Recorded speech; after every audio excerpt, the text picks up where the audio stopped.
Que deviennent les acteurs du film dramatique nigérian Blood Sisters? Blood Sisters est un film dramatique nigérian sorti directement en vidéo en 2003. Il a été réalisé par Chidi Shiker. C'est l'histoire de deux sœurs dont au nom d'Esther la cadette et l'autre au nom de Gloria l'aînée. Depuis la mort de leur père, elles vivent sous le toit de leur mère. Esther est sa grande sœur et cherche toujours à lui manquer de respect à l'école ou à la maison. Elle fonde parfois des propos mensongers à l'égard de sa sœur, mais Gloria aime vraiment sa petite sœur. Gloria vient à se marier à Ken, un jeune homme riche, et ils obtiennent 2 enfants ensemble. Voyant sa sœur vivre au village, Gloria demande à son mari que sa sœur vienne vivre avec eux dans leur maison. Un jour, Esther, ressentant de la haine, donne à sa grande sœur des oranges empoisonnées. Gloria meurt et Esther séduit Ken en couchant avec, qui lui est pleinement troublé par la mort de sa femme bien-aimée.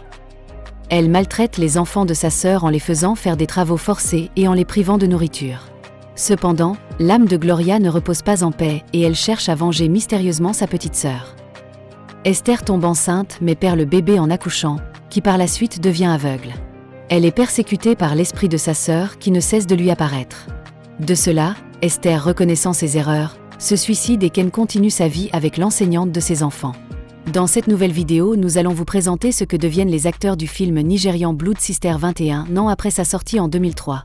On se retrouve après le générique pour en savoir.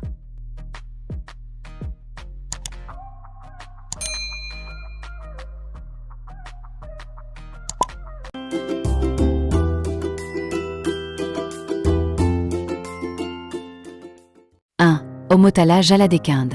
Orpheline de père, elle commence comme mannequin pour apporter des ressources financières à sa famille, puis fait ses débuts au cinéma à 17 ans, en 1995. Elle enchaîne ensuite les tournages à Nollywood, l'industrie cinématographique du Nigeria. Elle compte plus de 300 interprétations à son actif et devient dans son pays l'actrice la plus célèbre de sa génération. Surnommée Homosexy, surnom qu'elle reprend à son compte dans sa signature, ses formes généreuses participent à son succès. Elle représente quelque chose physiquement, explique Serge Noukoué, organisateur d'un festival Nollywood Week à Paris en 2014. Ces rondeurs plaisent car au Nigeria on assimile la femme forte à la femme puissante, celle qui réussit et qui domine. En 2012, elle interprète un des principaux rôles dans le film de Obi Emloni, Last Flight to Abuja, qui se place en tête du box-office africain cette année-là. En 2013, elle est la première Nigériane à intégrer la liste des 100 personnes qui seraient les plus influentes au monde selon le Time. Elle s'engage dans différentes causes humanitaires, étant ambassadrice des Nations Unies pour le Programme alimentaire mondial depuis 2051, ayant mené plusieurs campagnes pour Amnesty International et ayant participé à une vidéo de la campagne One en 2015 contre le sexisme.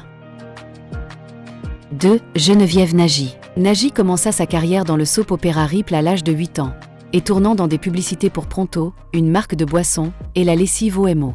En 2004, elle est devenue le visage de Luxe Savon dans un contrat très lucratif de parrainage. À l'âge de 19 ans, elle rejoint le milieu grandissant du cinéma nigérian en tournant dans son premier film, Most Wanted. Elle tourne par la suite dans Last Party, Mark of the Beast et Igel. Elle a joué dans plus de 80 films de Nollywood et est l'une des actrices les mieux payées de Nollywood. Nagy reçut plusieurs récompenses dans sa carrière, dont une nomination de meilleure actrice de l'année 2001 aux City People Awards, et la distinction de meilleure actrice en 2005 aux Africa Movie Academy Awards, AMA3. En 2004, elle a signé un contrat d'enregistrement avec EKB Records, un label ghanéen, et a sorti son premier album One Logo Logo Lean, un mélange de R&B, hip-hop et musique urbaine.